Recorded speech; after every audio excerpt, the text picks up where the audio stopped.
अडाणी उद्योग समूह हा जवळपास 3 लाख लोकांना रोजगार देतो. 3 लाख. आणि मला ते सांगत होते अजित, उद्याच्या 5 वर्षामध्ये हा आकडा 5 लाखापर्यंत जाईल. 5 लाख लोकांचं कुटुंब या एकट्या ग्रुपवर अवलंबून आहे.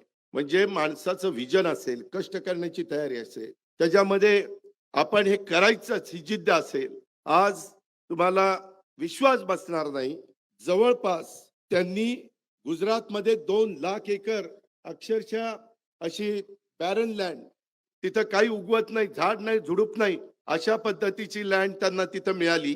30,000 मेगावॉटचा वीज निर्मितीचा सोलर प्लांट तिथं उभा आहे. 30,000 मेगावॉट. हे साधं सोपं काम नाहीये. आज त्यांचे पोर्ट असतील, एअरपोर्ट असतील किंवा कोल माइन्स असतील, वीज निर्मितीमध्ये तर ते सोलरमध्ये, हायड्रोमध्ये, बॅटरीमध्ये, विंडमध्ये, थर्मलमध्ये सगळ्या प्रकारे वीज तयार करण्याचं काम करतात. अशा इतक्या गोष्टी आहेत. तुम्ही म्हणाल की अजित पवार कशा करतात त्यांचं एवढं सांगतो, जे खरंय ते सांगितलं पाहिजे ना. तुम्हाला कळणार कसं? आज 2 हॉस्पिटल, एक मुंबईमध्ये कांदिवलीला आहे आणि एक गुजरातमध्ये. तिसरं हॉस्पिटल ते आता दिल्लीमध्ये जागा बघताय. 2 हॉस्पिटलची किंमत एकेका हॉस्पिटलची 5,000 कोटी आहे आणि 1,000 बेड्स त्या हॉस्पिटलमध्ये आहेत. 500 बेड ज्यांची परिस्थिती तिथलं बिल देण्याची आहे त्यांच्या करता आणि 500 बेड गोरगरिबांच्या करता, की ज्यांना मोफत तिथं उपचार केले जाणार आहे. मित्रांनो, कोणी काही करत नाही.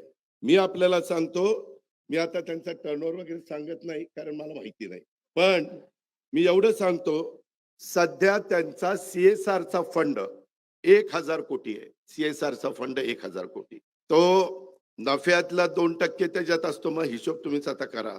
आणि 2 वर्षात त्यांनी मला सांगितलं हा सीएसआरचा फंड 3,000 कोटी पर्यंत पोहोचणार आहे. किती? 3,000 कोटी.